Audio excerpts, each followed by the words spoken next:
আসসালামু আলাইকুম প্রিয় দর্শক, অন্য মঞ্চের আলাপচারিতায় আপনাদের সকলকে আমন্ত্রণ জানাচ্ছি।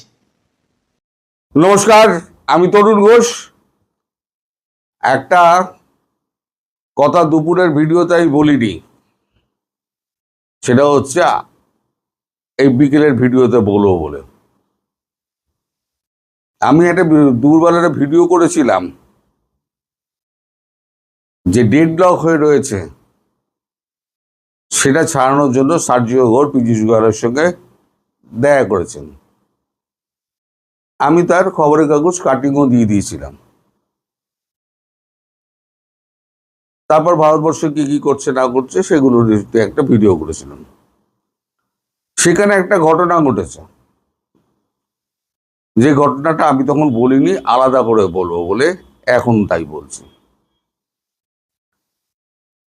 সার্জিও ঘোষের সঙ্গে যখন পীযূষ গোয়েলের যখন বৈঠক হয়, যখন বলেন যে আমাদের এই যে ডেডলক হয়ে রয়েছে,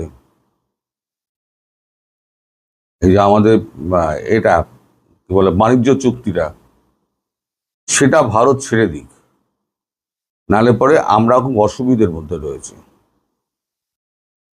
শেষ পর্যন্ত আমি বলেছি যে 10% 5%ও নেমে এসছে ট্যারিফে। এখন ট্রাম্প যে কোনো মূল্যে ওই চুক্তিটা করতে চান। উনি অনেক ট্যারিফের হুমকি দিয়েছেন, রাশিয়ার ব্যাপার দিয়ে বাংলাদেশে CIA লাগিয়ে দিয়েছেন বাংলা অস্থির করার জন্য, মায়ানমারে খেলে দিয়েছেন, অনেক কিছু করেছেন। দেখবেন ভারতকে জব্দ করা যাচ্ছে না। এছাড়া ইন্দো প্যাসিফিক যদি দখল করতে হয় বা ওখানে যদি ঢুকতে হয়, তাহলেও ভারতকে দরকার। চীনের দৌরাত্ম্য রুখতে গেলেও ভারতকে দরকার। মানে বাংলাদেশ ইস্যু যেটা বাংলাদেশ নিয়ে যেটা ভারত শর্ত দিয়েছে, সেই শর্তটা মেনে নেওয়ার জন্য প্রেসিডেন্ট উন্মুখ হয়ে রয়েছেন। আপনাদের মনে থাকতে পারে G7 বৈঠকে সাইড লাইনে যখন বৈঠক হচ্ছিল, তখন ট্রাম্প একটা কথা বলেছিলেন যে আজকে যদি ভারত কোনো বিপদে পড়ে, তাহলে আমেরিকা সর্বপ্রথম এগিয়ে আসবে, কিন্তু নরেন্দ্র মোদীকে ক্ষমতায় থাকতে হবে। তো সেই কথাটাই আমাদের পীযূষ গোয়েল তাকে মনে করিয়ে দিয়েছেন যে আপনাদের প্রেসিডেন্ট তো এরকম কথা বললেন, তিনি তো অনেক কিছু বলেন তারপরে ভুলে যান। তখন সার্জিও ঘোষ বলেছেন যে আমাদের প্রেসিডেন্ট যা বলেন তিনি অনেক ভেবেচিন্তে বলেন। উনি যখন বলেছেন ভেবেচিন্তেই বলেছেন। শোনা কথা, তখন আমাদের পীযূষ গোয়েল একটু মুচকি হেসেছেন। তাতে বোধহয় সার্জিও ঘোষের এইখানে ধাক্কা লেগেছে। উনি তখন বলছেন যে আপনার বিশ্বাস হচ্ছে না, ঠিক আছে আমি প্রেসিডেন্টের সঙ্গে কথা বলবো। আমি বলেছি না, যে কয়েকজন কূটনীতিবিদ রাজনীতিবিদ যার সঙ্গে ট্রাম্পের সরাসরি সম্পর্ক রয়েছে সহযোগীদের, তাদের মধ্যে সার্জিও ঘোষ একজন। তিনি সঙ্গে সঙ্গে ট্রাম্পকে ফোন করেন এবং বলেন আমাদের ভারতের বাণিজ্য মন্ত্রী এই কথা বলছেন, তা আমি কি উত্তর দেব? তখন ট্রাম্প বলেছেন, স্পিকার ফোনেই বলেছেন, আমি যা বলি ভেবেচিন্তেই বলি। নরেন্দ্র মোদী যতক্ষণ ক্ষমতায় আছে ততক্ষণ পর্যন্ত আমি ভারতের পাশে আছি। এবার আপনারা আমায় প্রশ্ন করতে পারেন যে আপনি এই খবর জানলেন কি করে? এই খবর জানা যায় কি করে জানেন? একজন 1-to-1 যখন কথা হয় না, তার মানেই কিন্তু 1-to-1 হয় না। সেখানে শর্ট হ্যান্ডের লোক থাকে, মানে যে কোনো যিনি কথা বলছেন তার সেক্রেটারিরা থাকেন, খাতা কলম নিয়ে প্রত্যেকটি কথা লেখা হয়, এবং একজন শর্ট হ্যান্ড লেখক থাকেন, এবং গভর্নমেন্টের যে ভিডিও ধারণ করার যে মানুষটি, পিআইবির লোক হন, প্রেস ইনফরমেশন ব্যুরোর লোক হন, তিনিও সেখানে থাকেন। এবার তারা যখন যে যার দপ্তরে ফিরে যাচ্ছে, সেখান থেকে আলাপ আলোচনার মাধ্যমে খবরগুলো আমাদেরই কারোর পরিচিতের কাছে চলে আসে, সেখান থেকে আমাদের কাছে আসে।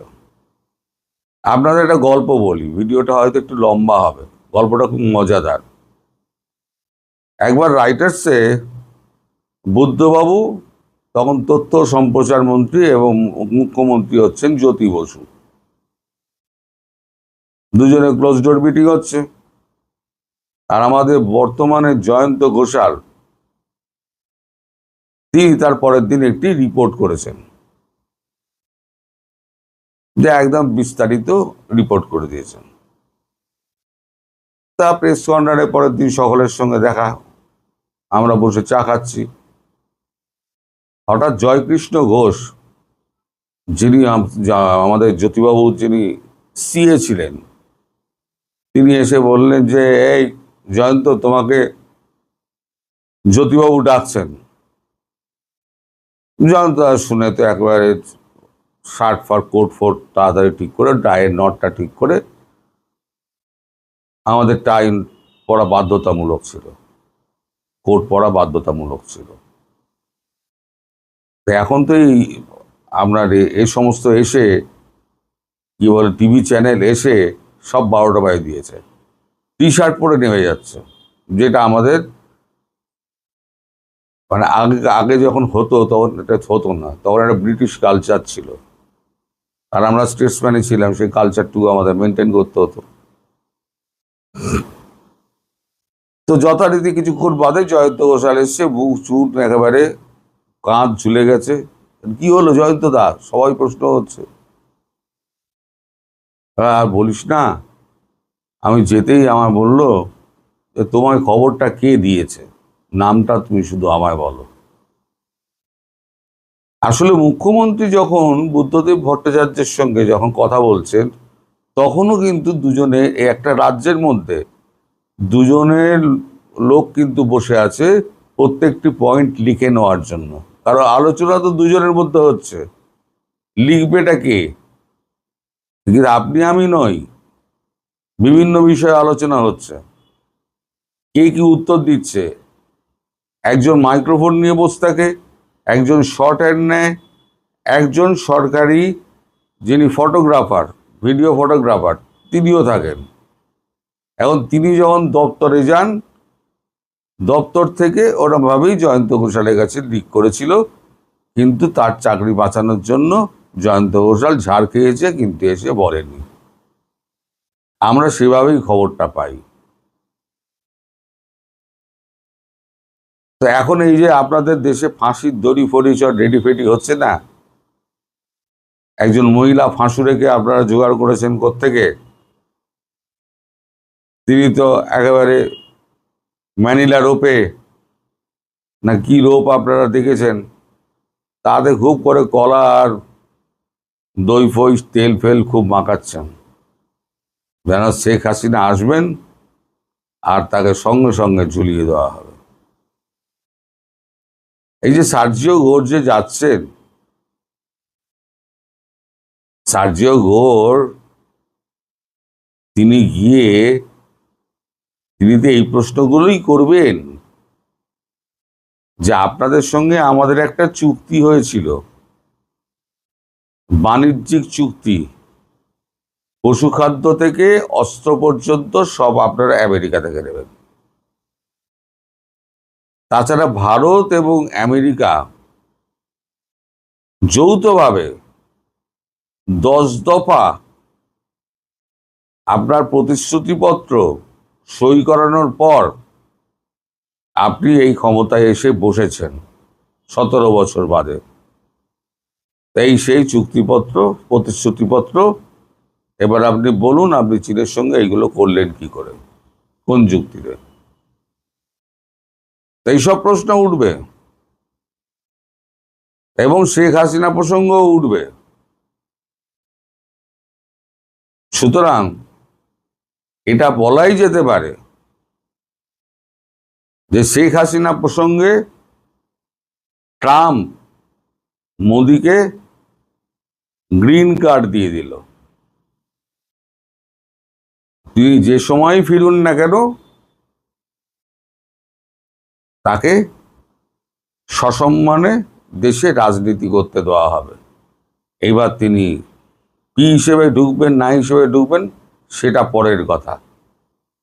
আপাতত সেপ্টেম্বর আসতে দিন, তাহলে বুঝতে পারবেন যে কি হতে চলেছে।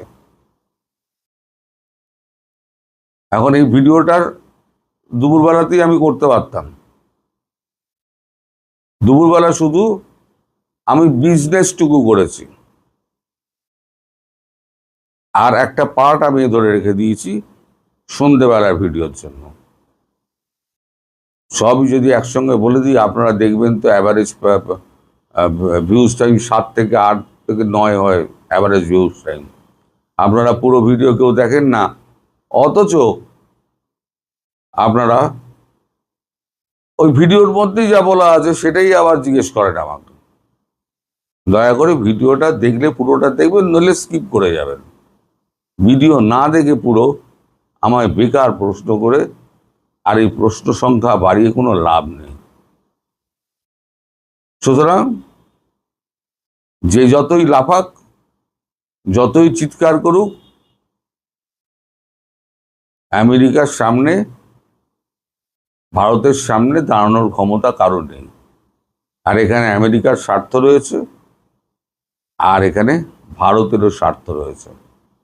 উল্টে আবার আমেরিকা একটু চাপে আছে, সেটা হচ্ছে সামনে ব্রিক্স সম্মেলন। ব্রিক্সের মুদ্রা যদি নাও বেরোয়, ব্রিক্সের দেশগুলো যদি নিজেদের মধ্যে কারেন্সিতে ব্যবসা করে, তাহলেও তো মার্কিন যুক্তরাষ্ট্রের অবস্থা খারাপ। কারণ এটা ডলারাইজেশনের দিকেই তো যাচ্ছে। ডলারের ব্যবহার যদি না হয় তাহলে ডলারাইজেশন হবে। আর আগের ভিডিওতে আমি ব্যাখ্যা করেছি যে আমেরিকার কি অবস্থা, খাদ্যপণ্যের কি অবস্থা। আমাদের যে বাণিজ্য চুক্তি সেটা 99.9% রেডি হয়ে গিয়েছে। আমেরিকার সিল এবং সই পড়ে গিয়েছে বাণিজ্য সচিবের, পিট হেগসেস সম্ভবত, কিন্তু আমাদের পড়েনি। ওই 0.1% বাকি আছে। শেখ হাসিনা ফেরার পর যতই হোক আমেরিকা, শেখ হাসিনা ফেরার পর তারপর চুক্তিটি সই হবে। তারপর থেকে যা কাজ করব তখন থেকে শুরু হবে।